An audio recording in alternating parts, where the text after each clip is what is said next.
और पाक नाम में आप सबको सलाम। मैं हूं खुदावंद का खादिम पास्टर यूनुस अहमद सालिम, आपकी खिदमत में हाजिर हुआ हूं खुदावंद के कलाम के साथ। आए अपने सरों को झुकाएं, आंखें बंद करें, दुआ मांगें। वफादार आसमानी खुदा, हम तेरे शुक्रगुजार हैं। तू तमाम इंसानों से प्यार करता है और तू चाहता है तेरा कलाम सब तक पहुंच जाए। तेरा शुक्र करते हैं, मुझे तौफीक दे तेरा कलाम मैं अच्छी तरह से बयान कर सकूं ताकि साइमीन बरकत पाए, यीशु मसीह के नाम में आमीन। तो मत्ती रसूल का अंजिली बयान है, उसका 26वां बाब, उसकी 17वीं आयत से 29वीं आयत तक मैं आपके लिए पढ़ना चाहता हूँ। और ईद फतीर के पहले दिन शागिर्दों ने यीशु के पास आकर कहा, तू कहाँ चाहता है कि हम तेरे लिए फसह खाने की तैयारी करें? उसने कहा, शहर में फलां शख्स के पास जाकर उससे कहना, उस्ताद फरमाता है कि मेरा वक्त नज़दीक है, मैं अपने शागिर्दों के साथ तेरे यहाँ ईद फसह करूँगा। और जैसा यीशु ने शागिर्दों को हुक्म दिया था उन्होंने वैसा ही किया और फसह तैयार किया। जब शाम हुई तो वो 12 शागिर्दों के साथ खाना खाने बैठा और जब खा रहे थे तो उसने कहा, मैं तुमसे सच कहता हूँ कि तुम में से एक मुझे पकड़वाएगा। वो बहुत ही दिलगीर हुए और एक दूसरे से कहने लगे, ऐ खुदावंद, क्या मैं हूँ?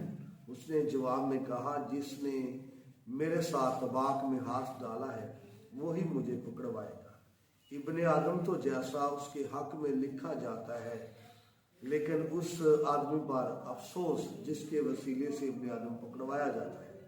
अगर वो आदमी पैदा ही ना होता तो उसके लिए अच्छा होता।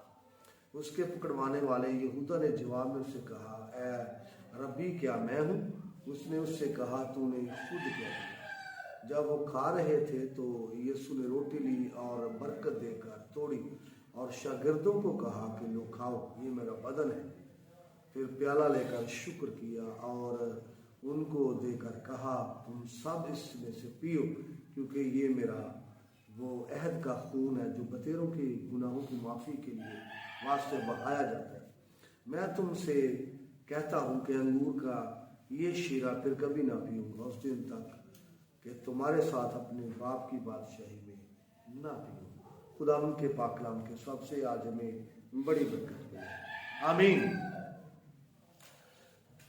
तो ये यीशु मसीह का शागिर्दों के साथ आखिरी खाना है ईद फसह के मौके पर।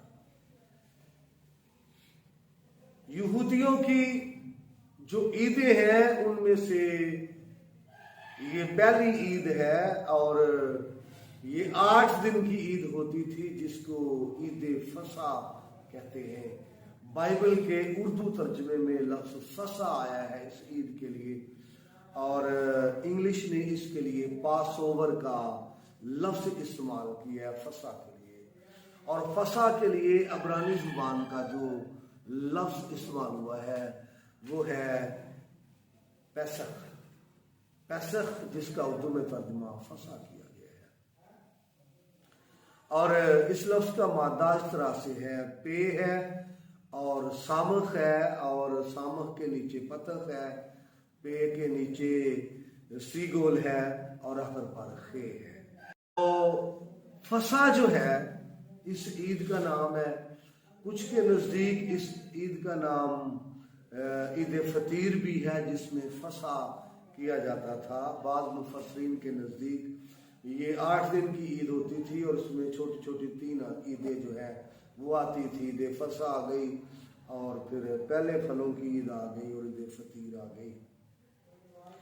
तो याद करें, ये पुराने अहदनामे के अंदर ईद फसह जो है जब पहली मर्तबा ये हुई है, जब इसका कोई नाम व निशान नहीं था, तो आपको याद होगा कि बनी इस्राएल के अंदर जब मिस्र में वो थे तो खुदा ने मूसा को कहा कि आज ऐसा करना कि एक जानवर का जो खून है वो लेकर दरवाज़ों पर लगाना اور موت کا ہلاکت کا فرشتہ جو ہے وہ گزر جائے گا اور تم محفوظ رہو گے۔ تو ایسا ہی کیا اور ایک برا لیا اور جو خون ہے وہ دروازوں پر لگایا گیا، اور جن دروازوں پر خون لگا ہوا تھا وہ لوگ جو ہے محفوظ رہے، اور جن دروازوں پر خون نہیں تھا ان کے گھر میں ہلاکت کا فرشتہ انٹر ہوا اور ان کے پلاٹوں کو اس نے ختم کر دیا۔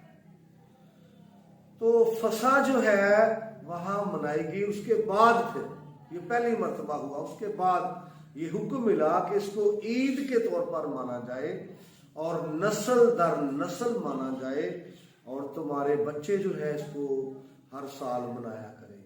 اور میں آپ کو بتانا چاہتا ہوں یہ جو عید ہے اس کی اتنی ویلیو ہے، 3 عیدیں تھیں جو ہر سال یروشلم میں جا کر منائی جاتی تھی، عید فسح اور پھر عید خیام جو تھی اور عید پینتیکوست، ہفتوں کی عید، یہ یروشلم میں جا کر منائی جاتی تھی۔ اور عید فسح جو ہے اس کے اندر جو مرکزیت حاصل ہے وہ فسح کے برے کو ہے۔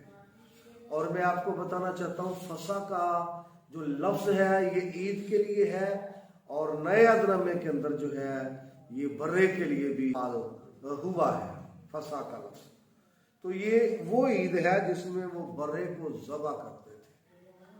تو اس عید کا جو مرکزی چیز ہے وہ برہ ہے۔ بے شک عید 8 دن تھی اور گھر کے افراد عید میں شامل ہو کر یہ کھاتے تھے، لیکن مرکزی حیثیت اور مقام جو ہے وہ اس برے کو تھی جو اس عید میں ذبح کیا جاتا تھا، اور اس کی ویلیو اور اہمیت اتنی تھی کہ اگر کوئی شخص اس کو نہیں سیلیبریٹ کر سکا تو اس کو حکم تھا کہ وہ اس سے اگلے مہینے کی 14 تاریخ کو، کیونکہ یہ یہودی کیلنڈر کے مطابق پہلا مہینہ جو یہودی کیلنڈر کا ہے اس کے مطابق یہ منائی جاتی تھی، اور اس کا سٹارٹ 14 تاریخ سے ہوتا تھا۔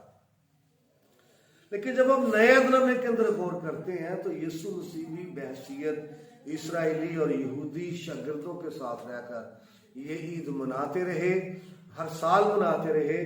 اور جو حوالہ بھی ہم نے تلاوت کیا ہے یہاں پر یسوع مسیح نے آخری مرتبہ جب اس کو سیلیبریٹ کیا ہے تو اس کو اور میننگ دیے ہیں، اور اس کے اندر جو اس کی جان ہے وہ اس نے ظاہر کیا ہے کہ اس عید کی چیزیں پائی جاتی ہیں وہ کون سی چیزیں ہیں، حقیقت اس کی کیا ہے، اس کا نبوتی پہلو کیا ہے عید فسح کا۔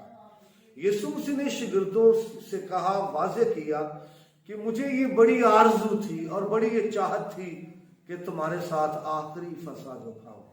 تو یہاں پر یسوع مسیح نے جب یہ ڈیٹیل دی ہے کہ میں تمہارے ساتھ آخری فسح کھانا چاہتا ہوں، تو اس نے یہاں پر ایک اور میننگ دے دیے ہیں اس فسح کے تعلق سے یا فسح کے برے کے تعلق سے، یا اس کی جو نبوتی پہلو تھے ان کو اجاگر کیا ہے۔ تو یسوع مسیح نے جب ان کو پیالہ دیا ہے، جیسے خاندان میں ہیڈ ہوتا تھا، تو جب خاندان بیٹھ کر اس برے میں فسح کے برے میں شامل ہوتا تھا، کھاتا تھا، تو جو ہیڈ تھا وہ خاندان کو پیالہ پیش کرتا تھا، اور پھر دوسرا پیالہ، تیسرا پیالہ، چوتھا پیالہ جو ہے وہ پیش کرتا تھا۔ تو یہاں پر یسوع مسیح نے ایک پیالہ جو ہے وہ پیش کیا ہے اور شاگردوں کو اس کے نئے میننگ اور نیا رنگ دیا ہے، اور کہا یہ پیالہ میرے خون کا پیالہ ہے اور یہ نئے عہد کا پیالہ ہے۔ اور پھر یسوع مسیح نے، آپ کو یاد ہے پہلے جب وہ بدن دیا تو اس کو بھی یہ کہا کہ یہ میرا بدن ہے جو تمہارے لیے توڑا جاتا ہے۔ تو عید فسح یسوع مسیح نے منائی ہے۔ یہودیوں کا فوکس وہ برا ہوتا تھا جو عید فسح پر قربان ہوتا تھا، لیکن یسوع مسیح نے اس عید کو آخری مرتبہ جب وہ منایا ہے یا شاگردوں کے ساتھ آخری فسح کھائی ہے، تو اس میں اپنے آپ کو بطور برا پیش کیا ہے، کیونکہ برا جو تھا ان کو بچانے کا، مصر کے اندر جب وہ تھے بچانے کا باعث ٹھہرا۔ یسوع مسیح کا لہو اسی طرح سے آپ کے لیے، میرے لیے بچانے کا اور سیفٹی کا باعث ہے۔ تو یسوع مسیح نے اپنے لہو کا ذکر کیا ہے، اپنے بدن کا ذکر کیا ہے، اور لہو اور بدن کی افادیت کا ذکر کیا ہے۔ اس لیے آج جب ہم آخری فسح کی بات کرتے ہیں तो बर्रा जानवर की बात नहीं है, बर्रा वो मिस्रियों ने जो इस्तेमाल किया उसकी बात नहीं है, बल्कि हकीकी बर्रे की बात है, आसमानी बर्रे की बात है और खुदा के बर्रे की बात है। तो यीशु मसीह ने जो इस ईद की रूह है उसकी तरफ इशारा किया है और इसका जो मीनिंग है उसकी तरफ इशारा किया है। इसके अंदर जो खास बात है वो बर्रा है और यहाँ पर यीशु मसीह ने अपने आप को बतौर बर्रा पेश किया है और अपनी उस कुर्बानी का जिक्र किया है, अपने उस लहू का जिक्र किया है। इसलिए ईद फसा जब हम मनाते हैं, आखिरी फसा मनाते हैं, तो उसकी जो रूट है वहां तक पहुंचना है, उसकी रूह तक पहुंचना है कि यहाँ पर इल्हाम क्या कहता है या खुदा क्या चाहता है। तो वो हकीकी बर्रे का उसके कफारे का जिक्र करता है। उसने कहा मेरी यादगारी के लिए यही किया करो। जब हम शामिल होते हैं ईद फसा में या यादगारी में, तो फिर ये एक्चुअली यीशु मसीह की मौत का जिक्र है और खुदा के बर्रे का जिक्र है, उसकी कुर्बानी और फिदिये का जिक्र है, ना कि हम मिस्र की याद में मनाते हैं। यहूदी लोग तो बनाते हैं जब वो मिस्र से खुदा ने उनको निकाला और उनके पलौठे जो है वो महफूज रहे, वो तो इसी याद में मनाते हैं।